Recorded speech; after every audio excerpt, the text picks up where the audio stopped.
Harry Ackerman, Present. Stephen Crane, Present. Laurie Hunter, Present. Carrie LaFleur, Here. Jared Stanton, Present. Carl Packard, EC. Cynthia Rainey, Present. Parashar Patel, Here. and Elise Woodward. Yes, I'm here as well. So we do have a quorum, and we'll call the public forum to order. And I can see there are 8 attendees in addition to the panelists, but I cannot see them. But anyway, thank you for joining us. We have shall we wait a couple of minutes in case anyone else wants to join us? Sure. Yeah.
All right, it's 7:35, so I think we will begin.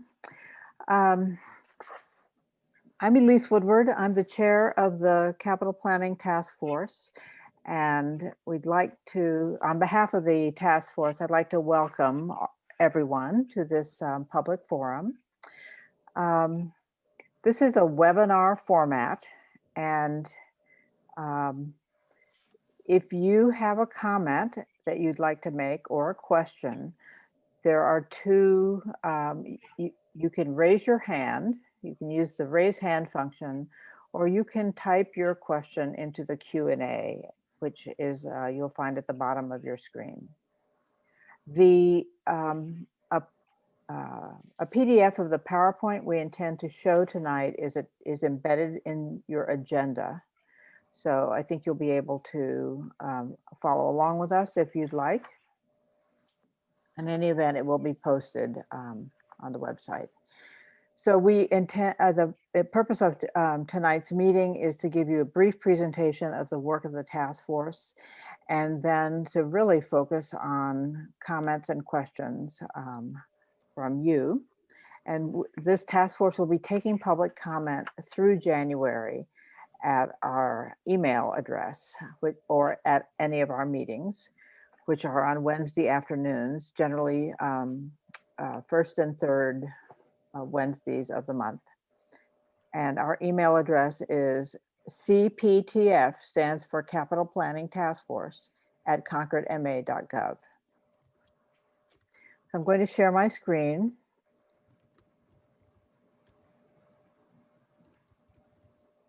Maybe. All right, hope everyone can see it. So I've had the privilege to work with this talented and informed group of committee members, this task force. All of the members are in attendance tonight. You can see that we have had 3 former members, and we currently have an open seat for a citizen at large. So any suggestions for individuals who might fill that seat would be appreciated. Tonight, we intend to present briefly this agenda, the background and work to date, a little overview of the schools and high school capital planning, an overview of the town capital planning process, the options analysis that this task force has undertaken, and our draft recommendations, and then to focus most of our time on public comment, questions and answers. So Carl Packard will begin with the background and work to date. Carl. Okay, I'm going to give a little bit of actual background prior to the formation of the capital planning task force. So because it goes back a few years. In 2017, the Finance Committee became aware of several possible large projected projects, including the Concord Middle School, but also the municipal building work that was the result of the study being done by TBA Architects, a possible Department of Public Works complex project, and also public safety complex project. And sum total roughly of around $155 million. We kind of thought about that for a couple of years. We had some discussion with members of the select board about it and about having a committee, a capital planning committee such as is enabled by Mass General Law. In January 2019, with the help of the finance director, Terry LaFleur, we looked at the possible impact of the debt service on these projects, including the existing projects, and that these projects, if the scenario of staggering them every 5 years, we ended up with a peak impact in fiscal year 26 with an increase of about $2,200 per year for median household.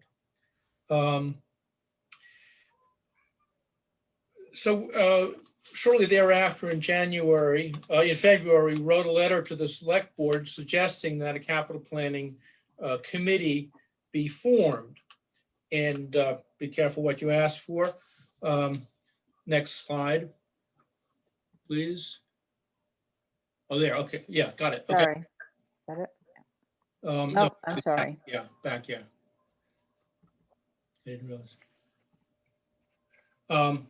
So the select board wrote a charge and formed this committee. And one thing that should be clear is that we're not doing capital planning at this time. We are actually looking at how the capital planning process would be formed.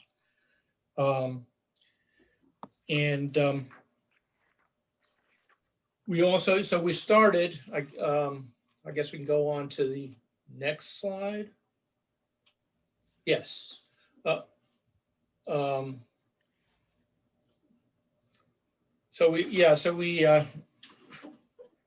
These things are somehow out of. Sorry, do you want to go back to this slide? Number 5, yeah. Okay. All right. So the committee was formed and work proceeded, but there was this pause because of the COVID from March of 2020 to October or September of this year. So we started back on working, and now we're scheduled to complete our work by June of 2021. And just this looks at some of the elements of the process that we have identified so far. One thing is that we're looking at very large projects, 5 million or more, and there's many other elements that become part of capital budgets, but that's what we're looking at. And basically, we've worked through a number of different subject matters, and that basically culminates in the presentation that we're giving tonight. So we can move on to, Thank you very much. So Laurie Hunter and Jared Stanton will present the overview of the CPS CCHS capital planning process. Thanks, Elise. We've got Jared all queued up to go through the process since it's really him and his team that lead it, but we do an annual piece and then look for what our needs are and bring those forward. So Jared, I'll let you take it Great, from yeah. there. So every fall, the district does a needs assessment at each school. I work with the principals, the facilities manager, the head custodians, and we go through this needs assessment. We walk every building, we identify needs. From there, we discuss if things can be done within the general fund or if we need to identify. Here we go. Thank you. He's perfect timing as always. That's Jack, everybody. Where was I? So we walk every building and identify items. From there, we decide if it can be through the general fund or if we need to use, put it under our 5-year capital plan. Next slide. The summer months are busy finishing up all the projects that we funded at town, that were funded through the previous town meeting. Our target dates to complete everything but the punch lists are no later than August 15th. At the end of the summer and in the beginning of September, we start our needs assessment.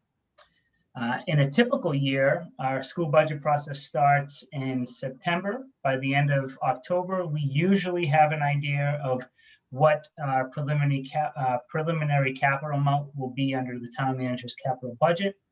And now that the high school has been opened up for over 5 years, we are starting to think about developing a capital plan for the high school.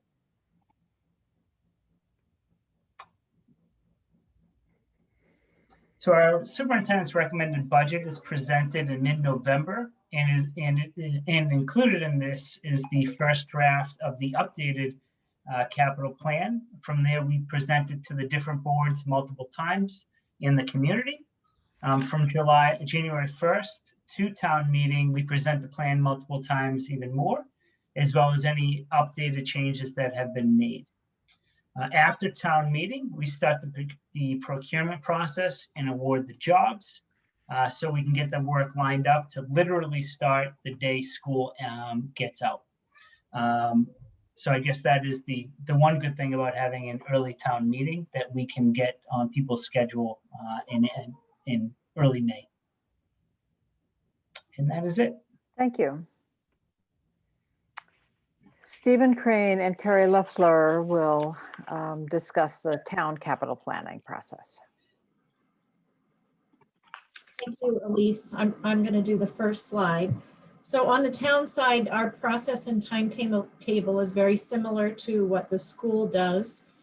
In a normal year, in early August, we would be updating our capital improvement planning forms. We use a standard set of forms that we would be distributing to all of the departments, asking them over the next 30 days or so to evaluate all of their needs for capital purchases, and to, using the standard forms, submit those requests back to the finance department in September. We will then compile all of the requests received by all of the departments, making sure that forms are filled out completely so that there's a standard evaluation that the town manager can do. We will package all of that up and present it to the town manager, usually in October. The town manager then would be reviewing all of the department requests with each of the departments and doing whatever due diligence he feels is necessary to fully understand what the request is, how it fits into the overall goals of the town. And then he will make a recommendation to the select board on the capital plan, which would include both the current year and a 5-year plan. In order to make that determination, he needs to know how much money is available. So we do have a standing policy that identifies that on an annual basis, we should spend 7 to 8% of the amount of tax dollars that we raise on capital. No more than 5% of that should be for projects that are permanent, are debt financed, and 2 to 3% would be paid with cash. So taking into account the funding constraints, the town manager again reviews all of the requests and puts a recommendation together that he submits to the select board. And after the select board reviews and provides some input, a final draft document is available in December. And again, this would be following our standard timetable where we would have town meeting in April. Thank you. Hi, good evening, everyone. So I'm just going to talk briefly about the town capital planning needs assessment, which would be an annual review. And I have to say that this is an area of focus for us that is probably tier 3 type projects don't come up all that often. And so this process was I think it has been a little bit underdeveloped. And so one of the things that the town wanted to do was to refresh our building assessment, our townwide building assessment.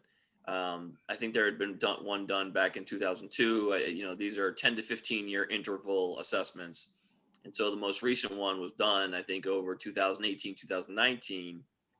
And we did present draft findings to the select board in the fall of 2019. And we were it's being done by TBA Architects, and it's a massive report.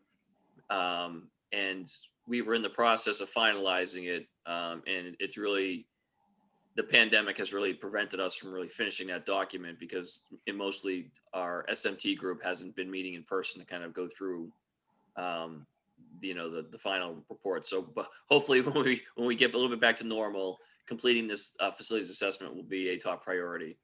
And then the other thing, I know that these are enterprise funds activities generally, but looking at life cycle analysis, replacement costs for non-building infrastructure, whether that's large vehicles or underground infrastructure or above ground infrastructure like electrical lines or water, sewer, things like that. So reviewing those as well. And then the town also does identify strategic parcels or building for parcel municipal purchase and use. That does happen on an ongoing basis. There was some of that in the discussion about the TBA architects when we looked at prioritizing what our next round of projects are, where could they go, what buildings could we use. And I think we're going to talk a little bit later about opportunistic capital projects. And so some of the more recent larger capital projects really came out of opportunities that presented themselves at a certain period of time as opposed to a structured needs assessment planning process. And so I think that there's that aspect of the capital planning as well, that you really can't predict a parcel that's been identified as something that's valuable to the town, to the community, and the town wants to kind of jump on and advance it. Those types of things sometimes do come outside of a structured planning process, but the town does still pursue those as well, and usually sets up processes dedicated just to those specific projects. So and then the last thing I'd say is working on formalizing this in a more detailed way is something, like I said, we are going to be developing as we go. Thank you. So now Terry Ackerman and Parashar Patel will give us a synopsis of the options analysis this task force has undertaken. Terry. Thank you, Elise. So the first thing that we identified was we have 3 distinct tiers of capital projects. As most of you probably know, we have capital outlay within operating budgets of the town and of the schools that we call tier 1. And then we have a debt related tier 2 where these projects each have their own town meeting article. And as Carrie LaFleur said, the total of this is about 7 to 8%.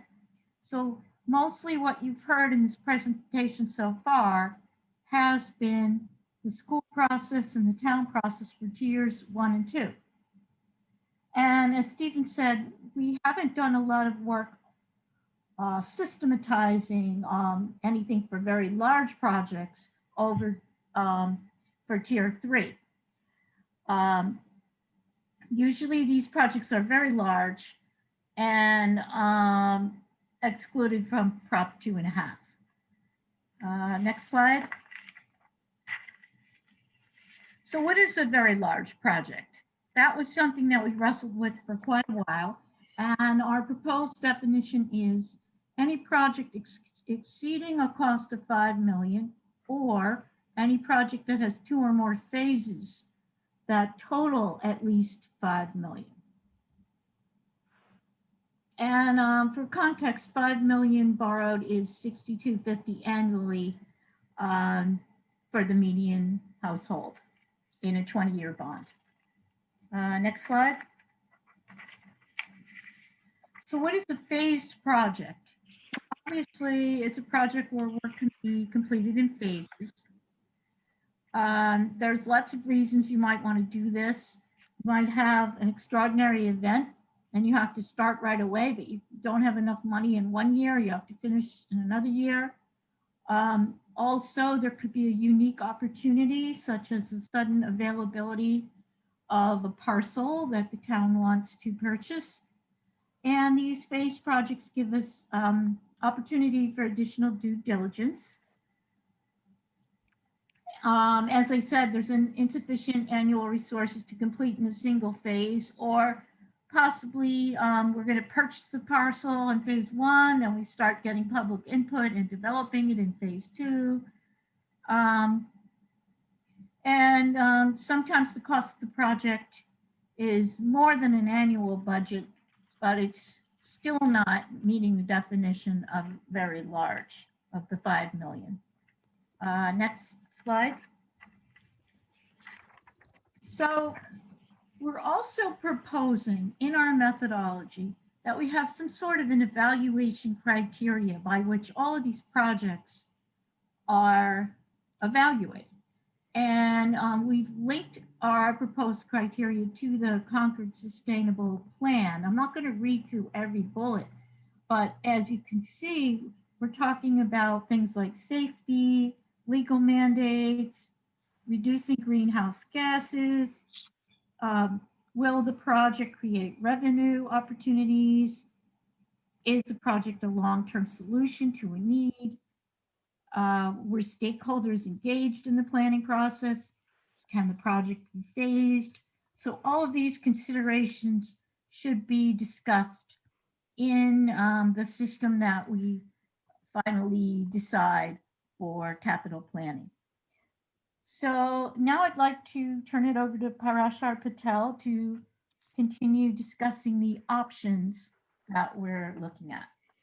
Thanks, Terry. Appreciate that. So up to this point, we've heard a little bit about the current process used by the schools and the town for capital planning. We've talked about the definition. We've talked about the criteria. Terry just laid some of those out. And now we'd like to turn to the process of capital planning. And before I go into some of the options that we discussed, it was helpful for us, I think, as a task force to remind ourselves, what was the task force actually asked to do? What were the goals that we were charged with? And you can see here on the slide, in essence, to develop a process. And a process not necessarily that's just one time, but one that is used annually to update and revise a plan moving forward. And that's sort of what we kept our minds on as we thought through some of the options that we would have for developing the process. Can we go to the next slide? So we looked at 3 main options. I'm not going to go through all of the detail on this slide. As Elise said, they're going to be up on the web. Welcome comments on it as well. But to lay out what we did, first option we looked at is maintain the status quo. And we heard from Lori, Jared, Carrie and Stephen around the current processes that are used today. Certainly that's one option. We just continue along those options. There are a couple considerations, however, with the current process, right? We've heard a little bit from feedback from citizens and others, multiple opportunities to provide input, which is positive, but also can cause a little bit of confusion of when is the right time to provide input, et cetera. I think it's challenging sometimes to get a sense of what the processes are, et cetera. I think the work that the task force has done has crystallized that in the mind of many of the task force members as well. So certainly that's one option. We just continue using the current processes. Second option is to perhaps modify the current processes and enhance those processes to maybe bring a little bit more clarity, bring a little bit more unity to what appear to be parallel streams that don't come together until around annual meeting. And then the third option is an advisory standing committee. This is an option that's been used in a couple towns that we looked at in the area. And again, there are pros and cons. Won't necessarily go into all of the considerations, but certainly there are some items to weigh as we think about those three options. Next slide. So, I won't dwell too much on this slide. This is in essence to continue along with the current process that we have, perhaps maybe clarify decision-making authority where it needs some clarity, but in essence to use the same process for tier 3 that is being used for tier 1 and tier 2. Next slide. Option number 2 is to enhance those processes. And again, we're laying out just a couple ideas. You can have multiple variations on this, but perhaps there's an annual joint meeting of the school committees, the select board, the town staff, the school staff to come together maybe earlier than around annual town meeting to put together a really cohesive document that's coordinated and considers all of the capital plans across the schools and the towns in one document, for example. And then developing some sort of template, maybe along the lines of what Stephen said the town is considering doing for the infrastructure plan, to have something for tier 3 very large projects as well. Next slide. Third option could be to have a standing advisory capital planning committee. And multiple different options. You could have town manager with staff and residents. You could have the select board appointing residents, school committees, et cetera. And again, this would be a committee that presumably would be charged with reviewing the plans, developing advice to the ultimate decision-making authorities, which are the school committees, the select board, and then of course the annual town meeting, which is ultimately the forum by which the residents can actually approve capital plans as well. So with that, I'm going to turn it back over to Elise. Thank you. Thank you, Terry and Parashar. Cynthia Rainey is now going to give us an overview of the draft recommendations from this task force. These recommendations we intend to refine based on the public input that we get tonight and in the next several weeks. Cynthia. Great, thank you. So you've already heard about the definition of a very large project, but we definitely would like feedback on that. So 5 million is sort of the number we arrived at, either phased or not. Develop a method for identifying projects beyond the current 5-year plan to 10 years. Adopt project evaluation criteria, which you saw a slide on that. Implement preferred capital planning option. Develop a template to summarize and present tier 3 very large projects. Integrate town and school tier 3 project lists, combine lists showing priorities, project timing, and sequencing. And then an annual update template, annually update the template and integrated list. Just to remind you, our timeline going forward is we have the forum tonight. We will, between December and January, prepare final recommendations with input from the public. February and March, draft report and recommendations. April and May, finalized report and recommendation. And June 2021, issue final report and recommendations to the select board. Along the way, obviously, we would welcome input from citizens. Have we already stated the email address, Elise, or we're gonna do? Yes, I have it on the next slide, I think. Oh, very yeah. good. I'll let you. Thank you. Thank you very much. So thanks everyone for this brief presentation. We'd like to move now to public comment. Obviously, we'd like your feedback on any of these topics or anything else that you think is important for this task force to consider. This is the email address, cptf@concordma.gov. And I'll end on this slide, but I'm going to go back to this other list of, especially we're interested in what information you think will be most important to citizens. Elise, this is Prasha. There's a question in the Q&A Yes. directed to us. I don't know if you, Carlin, I think had a question. Yes, Carlin Reed. Carlin, thank you. Why did the task force select a $5 million threshold instead of a lower amount, like $3 million? So I wonder if Carrie and Stephen would like to answer that. It's So a threshold question. yeah, we spent a lot of time talking about that amount, and you know, some of it, and Carrie, I think, can speak in greater detail, and some of it is about the amount that we generally, you know, are able to fund in an annual budget. It really is what is a threshold that gets you to a debt exclusion vote was kind of the guiding principle on that amount. And there was, and I think one of our former committee members said, why not make it 10? You really can't get much for 5 million anymore. But we wanted to, you know, be, actually, I'll be candid and say, I think the committee's view at the time, or the task force's view at the time, was that was in fact kind of conservative, but we did feel like 5 million is a project large enough to get to a debt exclusion vote. And that was, like I said, that was kind of the intent. Thank you. Other questions or comments?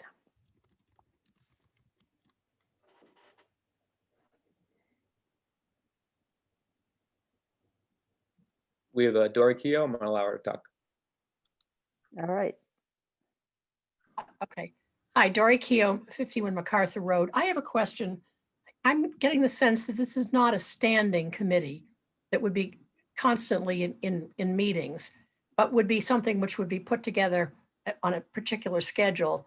Could you tell me more about that?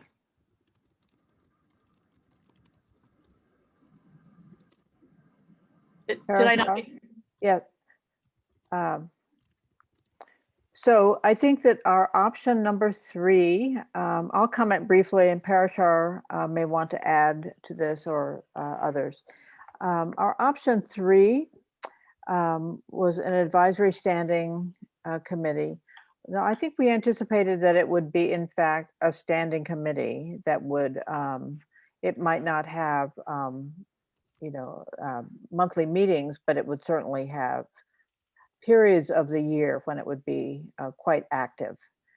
But we have discussed it as if it would be, as if it were to be a standing committee.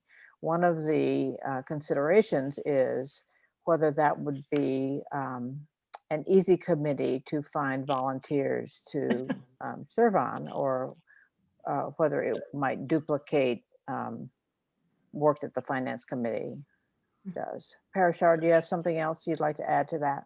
No, I think that was a good answer. I'm assuming the question was directed at the options and not this task force, correct? Yes, yes. Oh, yes, exactly. Yes. Okay. And to be clear, it's just one of the 3 options. We'd love input from the public as to which of the 3 options folks would prefer.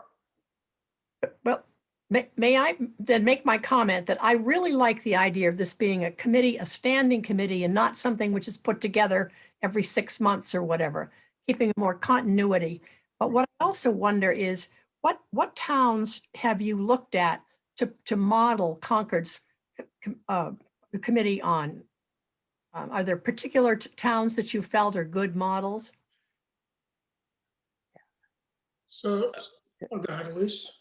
Go right ahead, Parashar. Do you want to just jump in on this? Yeah, so just, we looked at Westford. I think they came in January of, hard to believe, January of 2020, to talk a little bit about their committee and the way it's structured. There are a couple other towns which folks had previously to me coming had looked at.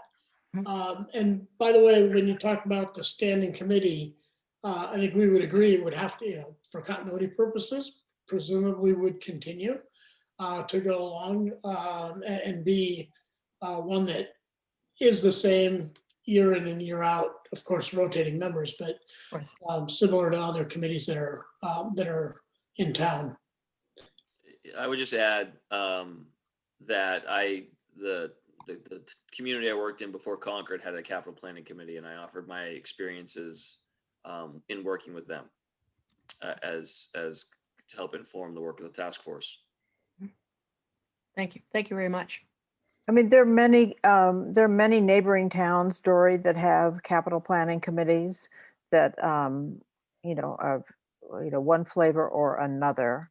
I think that this task force has considered this capital planning committee as a committee just focused on the capital planning. So as opposed to a standing building committee or a committee that would be focused on projects. That has not been part of our consideration for a capital planning committee. With just as a reminder, with the focus on tier 3 projects. Tier 3 only, yes. Yeah. I'll stop talking now, but I would really like to have something which is more encompassing than what you're focusing on. 5 million.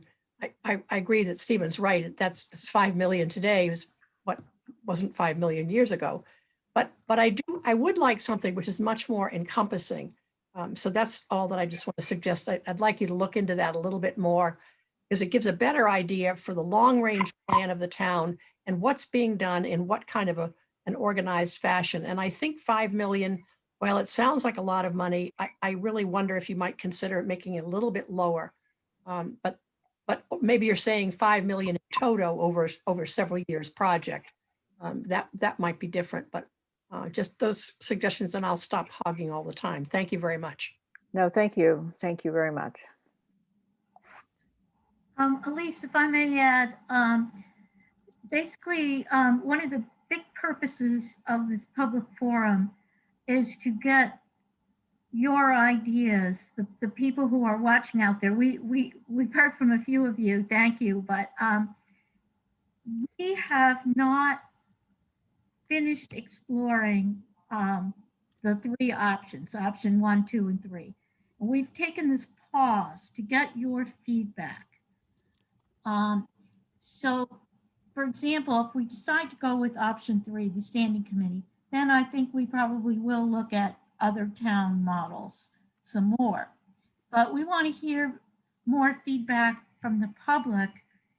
Perhaps you like option 1, the status quo, or perhaps you like enhancing it and having basically the status quo and then having this joint meeting of officials to put together that template, which is option 2. So we have not finished our research yet. We're taking this pause to hear from you which option you guys think would work best.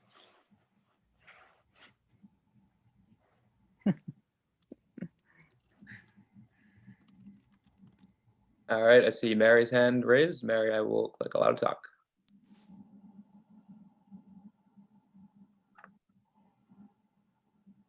Mary, you have the floor.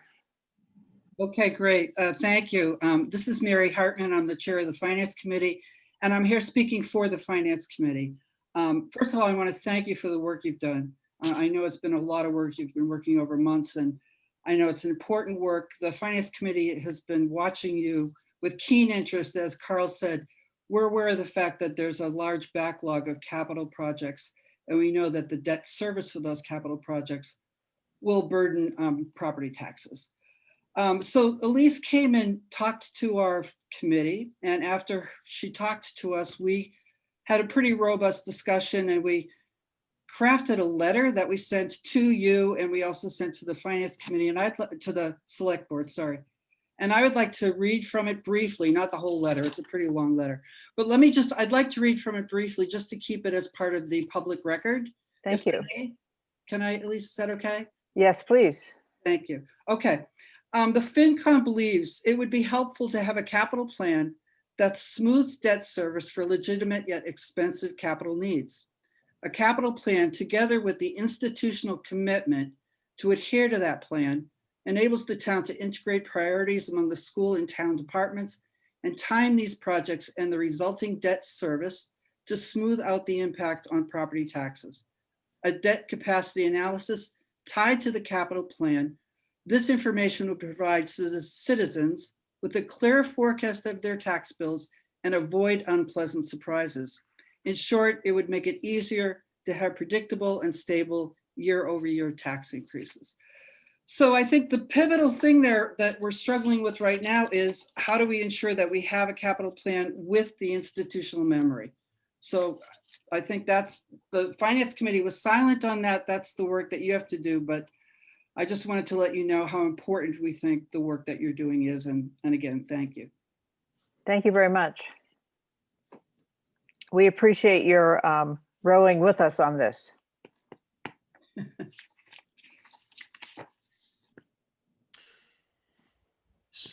Yes, So, Stephen. Yeah, I just wanted to touch on a couple of comments. I think one of the things that the attendees may want, just to connect to the fact that we had a charge given to us by the select board that was pretty specific, that guided our work. And so I think in terms of comprehensive or not comprehensive scope for a committee, the focus was for tier 3 projects. I think we'd heard feedback that the interest in the community was really driven by large projects that seemed to come out of nowhere. And to touch on Mary's point about spikes in debt service, and every community, I will tell you, has the same conversations about smoothing, debt expenses, so you don't have spikes in property taxes and then drop-offs that are almost as dangerous to the finances as the spikes. So I just want to make sure that it's not that we weren't unwilling to look at a panoply of options. It was, we had a charge that was specific, and I think based on the select boards, that the feedback the select board had been gathering from the community as well. And so we tried to touch on a few of those themes that we've heard repeatedly, which is collaboration between town and schools, and that's something we spent a lot of time talking about, and in our and in the options and in our recommendation. I think that in our draft recommendation, I think that's clear that that's a focus of ours, but also making sure that with a 10-year plan instead of a 5-year plan, it's a forward-looking institutional memory. And the other thing is, I think just as a matter of a disclaimer, there are times where big projects come up unexpectedly, and no amount of planning or discussion or public input can really prevent that type of thing from happening for a variety of reasons. Like I said, sometimes it's opportunities that come up. Sometimes it's you may have a premature system failure. You may have an obsolescence or something like that, or a new operational need has a capital need associated with it. So there's a wide variety of reasons where things come up unexpectedly. But I think one of the goals of this task force, or one of my goals as town manager in preparing the annual capital plan, is to minimize those circumstances to the greatest extent possible. Okay. Thank you. So we have a question from Linda Escobedo. Thank you, Linda. The question is, did your conversations with other town committees identify challenges with identifying projected projects 10 years out? So I would say that the primary challenge in considering projects 10 years out is the issue that Stephen just mentioned, the unanticipated project that comes that has significant needs that moves to the top of the list in the sequence of projects. So sequencing projects 10 years out is a challenge. And I think everyone would acknowledge that the 10 years and further out, the considerations go, the less precise the project description, needs analysis, and budgeting may be. So I don't think that has been articulated to us any question or concern, difficulty with identifying projects over a 10-year horizon, but how those projects would be actually sequenced is less certain. Lisa, can I just, one other thing I think that we talked about, I think we recognized that estimated costs, years 3, 4, 3 through 10, those are educated guesses and certainly not precise enough to put money in the bank. I think there was that recognition as well. But the concept was, at least if you have a 10-year plan, you've got the items, as you said, some sense that, yes, this is something we might have to think about 3 years from now or 5 years from now. When we get there, then obviously, because the costs are much closer in, they'd be much more precise. So if you think about the way projects develop, a need might be articulated. The needs assessment, the municipal building assessment that Stephen referred to will identify projects. When a project is identified, there's a rough order of magnitude budget attached to it generally, but it's not until a true feasibility study is done that can articulate the full scope of the project, that a construction cost or project cost can be developed. And so that's a multi-year event.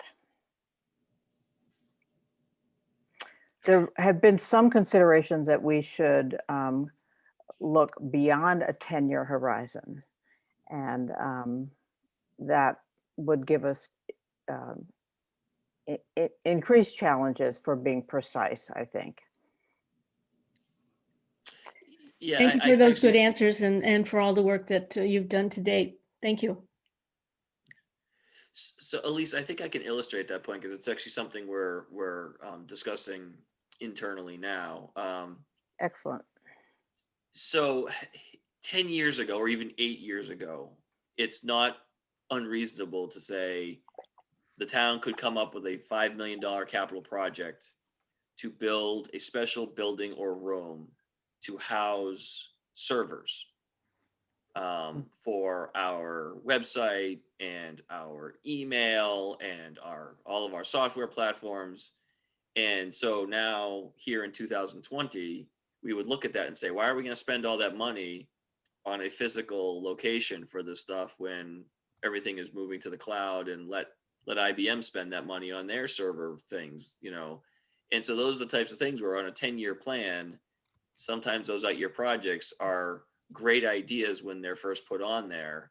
But then by the time you get there, operational, technological, whatever need is shifted. And so that's why, like, projects do end up on the top of the list out of nowhere because of some kind of need. Projects also drop off the list for reasons that are equally important or reasonable or unplanned. So I think it's just, and I just, from my experience in doing capital planning in municipalities, you're right about the out-year project cost estimates. They are the further out they are, or the larger they are, the bigger the guess. Because what folks need to know is we have an engineering department in our CPW, and we also hire consulting engineers, but you don't really know what something costs until you get into a much higher level of design and cost estimating. What you see in usually years 3 through 10, as Prashar noted, is a literally back of the envelope amount. And I think, there just has to be a recognition that there's not a level of precision in that. And you don't really end up knowing what a capital project is going to cost you until the day you open the bids. Until you finish construction, actually, Yeah, right. There you go, Carl. Yep, that's right. in my experience. And that is why also the capital plan needs to be updated annually, whether it's a standing committee or there's a joint annual meeting or whatever process we go, it has to be, the first year putting it together will be difficult, but then we'll have it and we can it'll be an update every year. So I think one of the important aspects of the integration of the town and school capital planning that perhaps we glossed over a little bit is the ability of our little ecosystem, our financial ecosystem, to solve multiple problems, multiple issues with the same dollars. So to the extent that we have an integrated capital planning process and a systems approach, that's part of what our criteria is designed to elucidate in projects.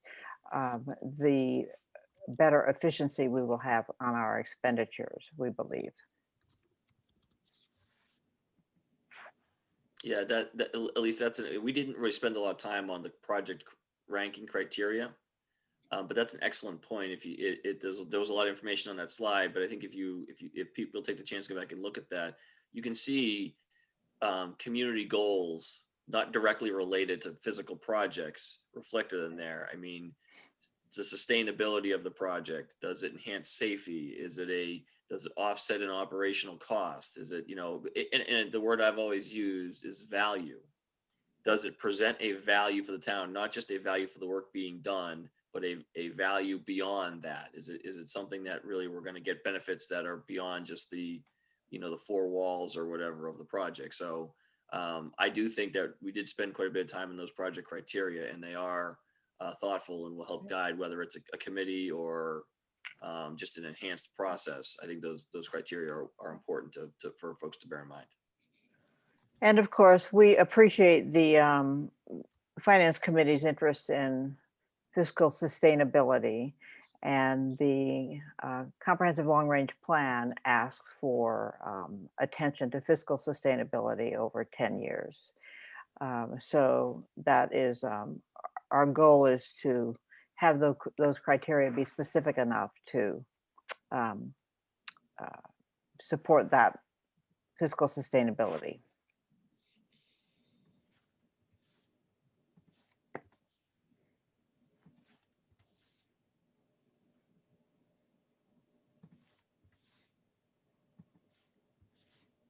Other thoughts?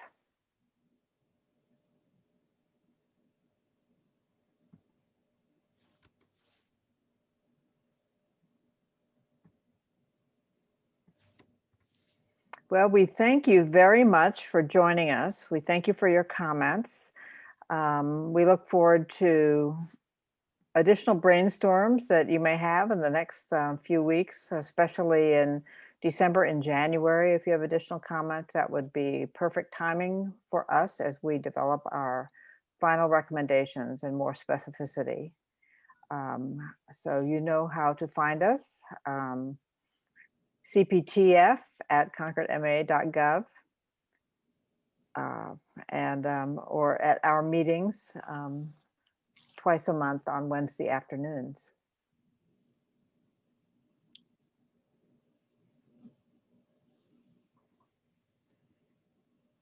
All right, well then, if there are no additional parting shots, we'll say good night. Thank you. Good night. Oh, I see another question. One more We have question. to have a roll call. Oh, thank you, Linda. Thank you for, well, let's have a roll call just to be sure that we want to conclude. So is this a motion to close?